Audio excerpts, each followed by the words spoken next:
warahmatullahi wabarakatuh.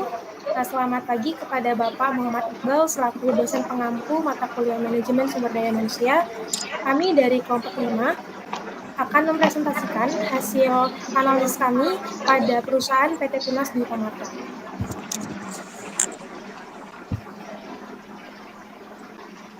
Sebelumnya, izinkan saya untuk memperkenalkan anggota kelompok 5, yaitu ada rekan saya, Kevin Andreas Nathanael Pasaribu dengan NIM 122190005. Kemudian ada saya sendiri, Alsandra Marika Putri dengan NIM 122190006. Kemudian ada rekan saya, Nur Fadila Sagita Apriliani dengan NIM 122190012. Rekan saya Devi Triansyah dengan NIM 122190023 dan rekan saya Cindy Eni Immanuela Siotang dengan NIM 122190065. Baik, berikut ini merupakan daftar bahasan yang akan kami bahas pada presentasi ini. Yang pertama adalah latar belakang, yang kedua pelatihan dan pengembangan SDM, ketiga dari retensi dan manajemen karir, keempat pengelolaan kinerja dan penilaian SDM, kelima penyusunan struktur dan skala upah, ketujuh ada hubungan industrial, ke-8 ada akuntansi dan audit SDM, dan yang terakhir diakhiri oleh kesimpulan. Baik, akan saya kembalikan kepada rekan-rekan saya.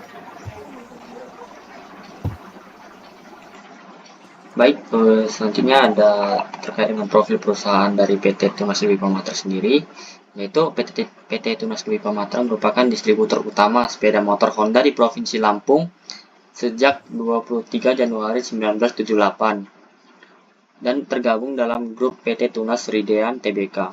Perusahaan ini bekerja sama dengan PT Astra Honda Motor atau AHM sebagai agen tunggal pemegang merek sepeda motor Honda di Indonesia. Cabang ini berlokasi di Jalan Raden Intan nomor 65 Tanjung Karang, Bandar Lampung. Kapasitas gudang retail sekitar 200 unit motor. PT TDM memiliki 36 cabang yang tersebar di seluruh Lampung dengan fokus utama pada penjualan retail serta layanan perawatan dan perbaikan kendaraan bermotor merek Honda. Next.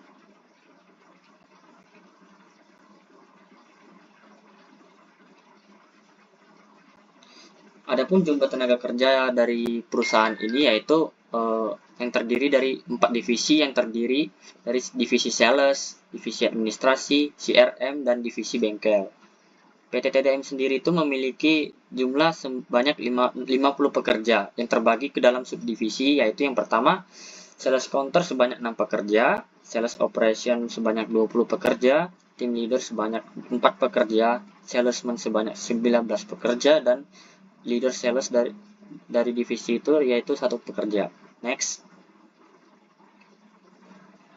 Adapun latar belakang dari diangkatnya analisis sumber daya manusia pada PT Tunas Dwi Pamatra itu sendiri, yaitu untuk mengidentifikasi faktor-faktor yang menentukan berhasil atau tidaknya suatu perusahaan mencapai tujuannya. Pengelolaan SDM itu sendiri terdiri beberapa kegiatan yang harus dikaji, yaitu pelatihan dan pengembangan karyawan itu sendiri, lalu retensi dan manajemen karir, lalu pengelolaan kinerja dan penilaian SDM, penyusunan struktur dan skala upah, hubungannya dengan industrial, serta akuntansi dan audit. Setelah dilakukan pengumpulan data melalui wawancara, pihak kelompok kami akan melakukan evaluasi untuk mengetahui sistem pengelolaan SDM pada perusahaan tersebut sesuai dengan materi yang telah diajarkan atau memberikan saran perbaikan pada pengelolaan SDM di PT Tunas Dwi Pamatra itu sendiri. Next. Selanjutnya kita masuk ke skop materi pada mata kuliah MSDM, yaitu pelatihan dan pengembangan SDM, yaitu pengembangan merupakan proses yang didesain untuk meningkatkan kemampuan konseptual, kemampuan dalam pengambilan keputusan, dan memperluas relasi manusia. Pada PT Tunas Dwi Pamatra menerapkan kuarda awal dan kuarda akhir sebagai review kinerja karyawan. Di PT Tunas Dwi Pamatra itu sendiri sering dilakukan pelatihan pada tenaga kerja. Sering dilakukan setiap 1 kali dalam sebulan dalam mengembangkan soft skill, hard skill, dan review bulanan. Sebelum menerapkan pelatihan kepada karyawan, PT TDM itu sendiri biasanya melakukan evaluasi terlebih dahulu berupa analisis kebutuhan pelatihan yang dibutuhkan, merencanakan materi yang relevan dengan kebutuhan pengembangan karyawan, melakukan pelatihan dan evaluasi pelatihan. Adapun metode yang dilakukan PT Tunas Bumi Matra untuk melakukan pelatihan dan pengembangan karyawan, yaitu yang pertama melalui platform Zoom meeting. Di sini karyawan dilatih dengan diberikannya materi ataupun kuis ataupun semacamnya yang bisa mengukur kompetensi dari karyawan itu sendiri. Yang kedua, datang langsung ke PT TDM Pusat di Lampung. Di sini karyawan dilatih secara fisik ataupun materi dengan menguji, biasanya dilakukan latihan soal ataupun pengembangan yang lainnya, dan setelah dilakukan itu akan diberikan reward ataupun hadiah kepada karyawan yang memiliki kompetensi dari pelatihan itu sendiri. Nah, pelatihan dan pengembangan SDM pada PT TDM dilakukan secara rutin, yaitu 1 kali dalam seminggu dan 1 kali dalam sebulan. Tahap pelatihan pada PT TDM merupakan teknik pelatihan dengan metode presentasi informasi dan metode simulasi atau off the job training. Next.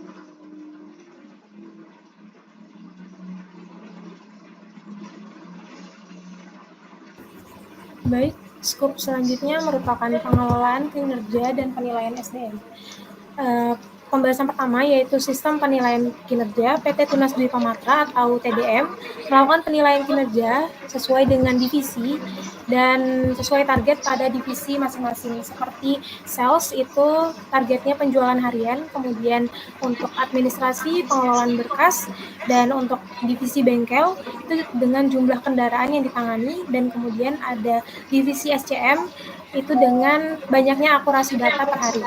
Evaluasi dilakukan dengan sistem terkomputerisasi atau yang sudah terintegrasi secara real time, sehingga perusahaan dapat men-track atau melacak perkembangan atau kinerja dari karyawan, dan di situ akan digunakan untuk adanya pemberian reward atau sanksi sekaligus mendorong motivasi dan disiplin kerja. Selanjutnya adalah penerapan prinsip SMART. PT Tunas Dwi Pamatra menerapkan prinsip SMART dalam penetapan target kinerja seperti spesifik, terukur, dapat tercapai, berorientasi dengan hasil, dan berbatas waktu.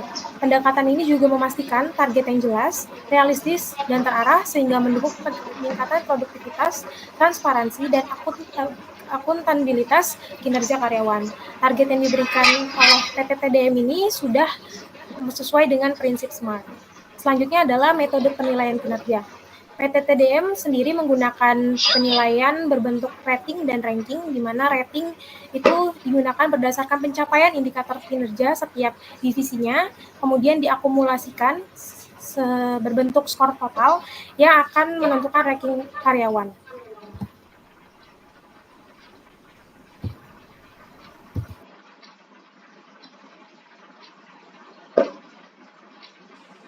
Selanjutnya kita akan membahas tentang retensi dan manajemen karir yang ada di PT Tunas Dwi Pamatra.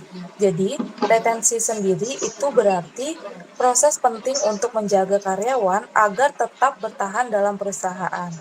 Nah, di PT Tunas Dwi Pamatra ini, strategi retensi yang dilakukan itu dengan pendekatan informal yang berfokus pada kenyamanan kerja dan suasana kerja yang menyenangkan. Contohnya, di perusahaan ini memberikan reward bulanan bagi karyawan yang mencapai target tertinggi, lalu juga menyediakan area hiburan seperti adanya PlayStation dan biliar, serta menciptakan lingkungan kerja yang terbuka dan komunikatif. Lalu, karyawan-karyawan di PT Tunas Dwi Pamatra ini menganggap gaji yang mereka dapatkan sudah layak, dan bonus juga menjadi alasan utama mengapa karyawan betah bekerja di PT ini. Suasana kerja yang hangat dan psikologis yang aman juga berkontribusi dalam menekan angka karyawan keluar. Namun, ada beberapa tantangan yang dihadapi oleh perusahaan ini. Misalnya, perusahaan belum memiliki pencatatan turnover yang sistematis, atau pada posisi sales kontraknya itu masih fleksibel, jadi ada yang tetap dan ada juga yang masih belum ada kontraknya.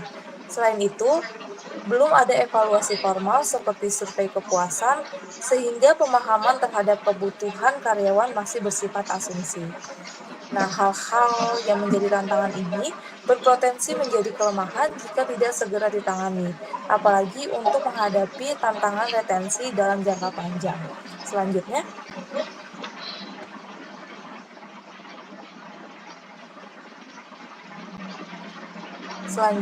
kita akan membahas pengelolaan karir yang ada di PT Tunas Dwi Pamatra. Jadi pengelolaan atau manajemen karir ini merupakan proses untuk mengarahkan dan mengembangkan jalur karir karyawan dalam organisasi.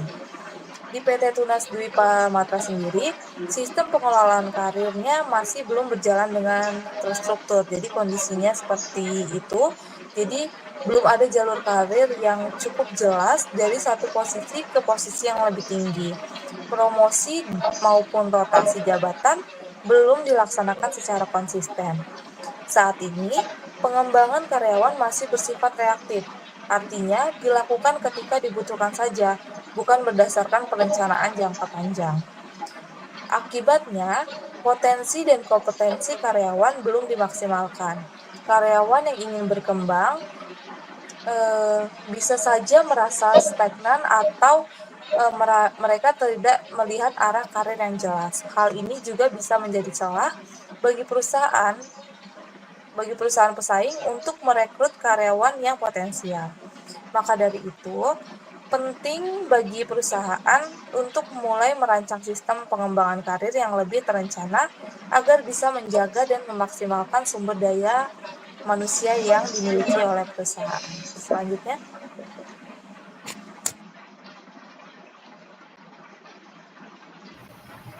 Baik, selanjutnya yaitu adalah penyusunan struktur dan skala upah di PT Tunas Dwi Pamatra, di mana hal ini bertujuan untuk menjamin keadilan, transparansi, dan daya saing di pasar kerja. Sistem pengupahan dalam perusahaan ini, khususnya di bagian tim marketing, dilakukan menggunakan pendekatan job-based pay dan pay for performance. Pendekatan job-based pay ini merupakan penyusunan struktur dan skala upah berdasarkan jenis pekerjaan dan tanggung jawab jabatan masing-masing karyawan.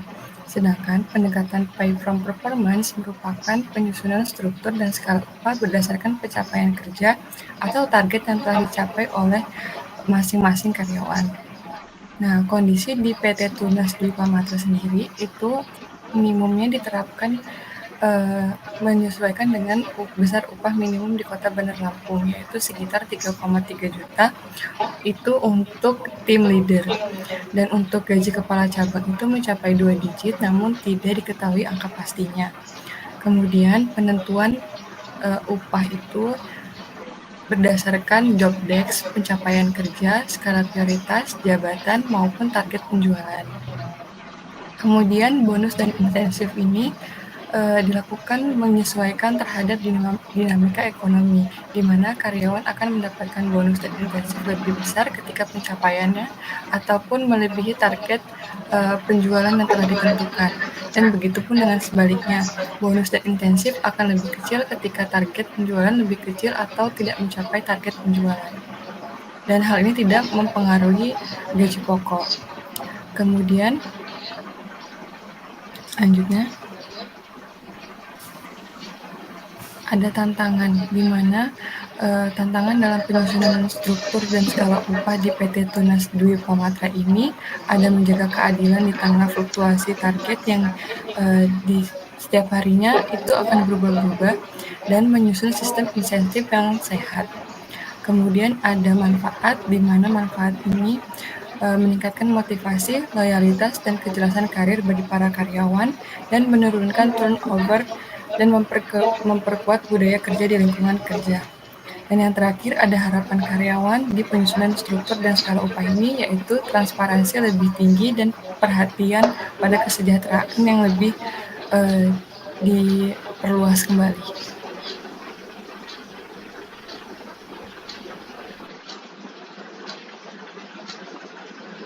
Berikutnya yaitu hubungan industrial, yaitu suatu hubungan antara pekerja, pengusaha, dan pemerintah sesuai dengan regulasi yang ada, yang dalam hal ini yaitu Pancasila dan Undang-Undang Dasar 1945. Kita perlu mengetahui dulu prinsip hubungan industrial pada PT TDM. Yang pertama yaitu kekeluargaan. Nah, PT TDM melakukan kegiatan bonding dan komunikasi rutin antara atasan dan bawahan. Tentu saja ini dilakukan untuk meningkatkan kekeluargaan.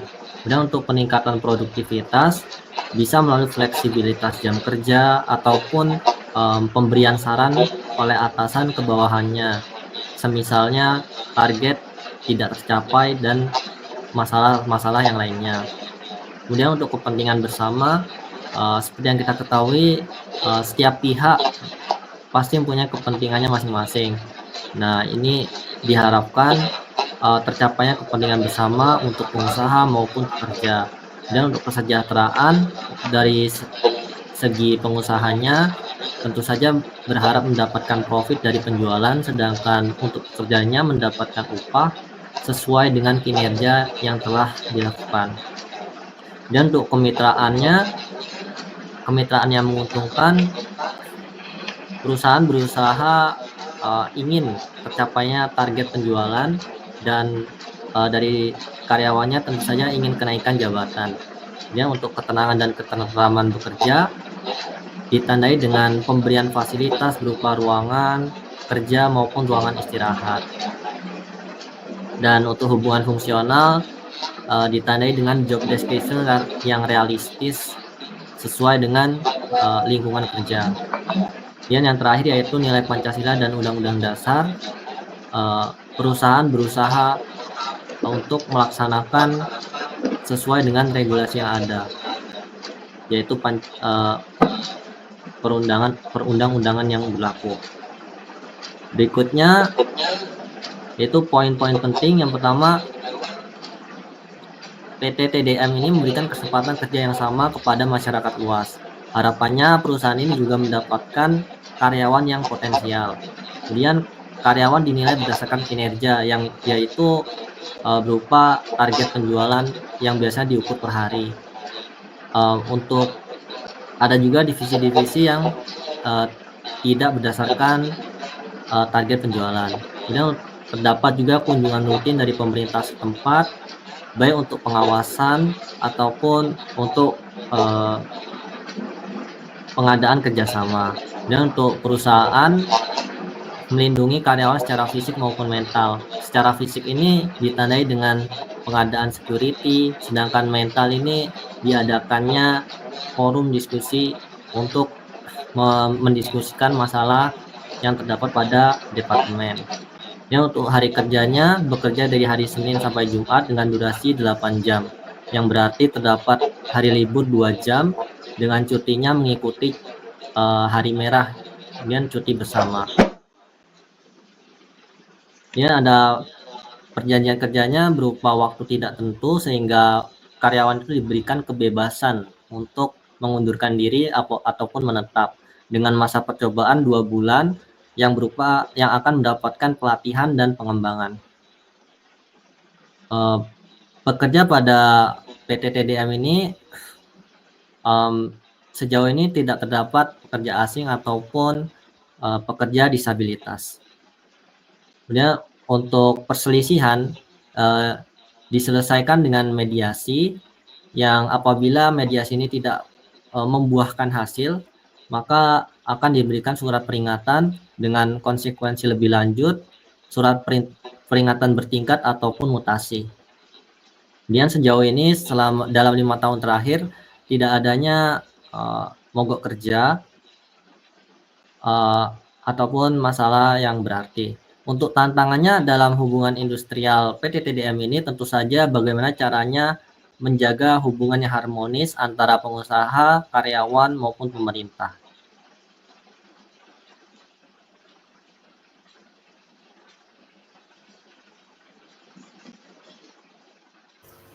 Baik, selanjutnya merupakan skup mengenai audit dan akuntansi SDM, di mana penerapan audit SDM di PT Tunas Dwi Pematra atau TDM dilakukan secara masing-masing cabang, tidak secara terpusat, dan dilakukan setiap bulan.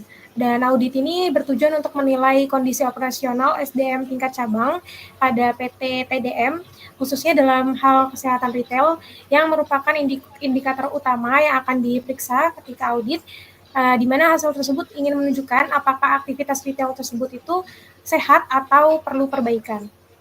Dan penerapan audit SDM ini memiliki pengaruh sangat signifikan kepada kebijakan yang akan ada di PT TDM sendiri, di mana ketika hasil audit menunjukkan kondisi yang kurang baik, perusahaan akan memperketat kebijakan yang berlaku guna memperbaiki dan mengendalikan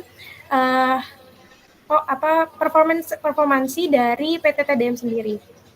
Dan kebijakan yang diperketat juga berupa pengawasan lebih ketat, peningkatan standar operasional, atau penyesuaian prosedur kerja agar kinerja dan kondisi SDM dapat kembali membaik.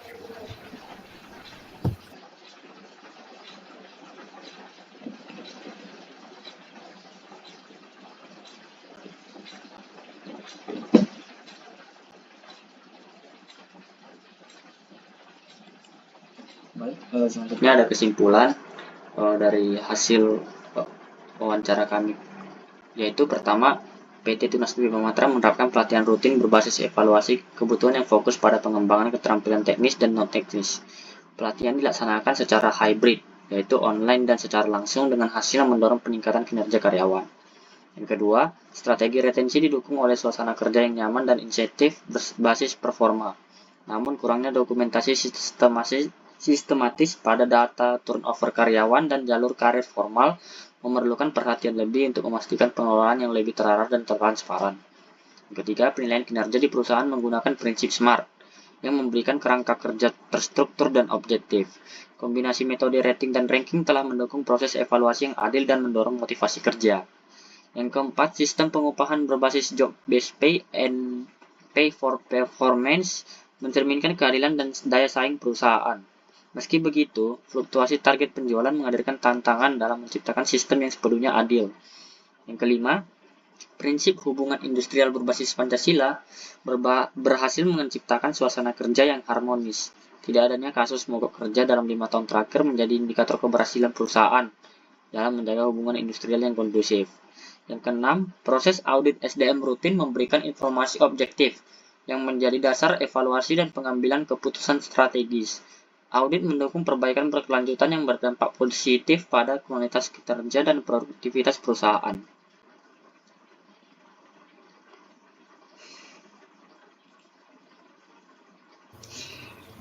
Baik, berikut ini merupakan hasil dokumentasi dari wawancara kami bersama Kepala Departemen Sales pada PT TDM di Jalan Raja Intan. Kemudian sekian dari presentasi kelompok 5. Apabila ada kesalahan dan kekurangan kami mohon maaf. Kami akhiri. Wassalamualaikum warahmatullahi wabarakatuh.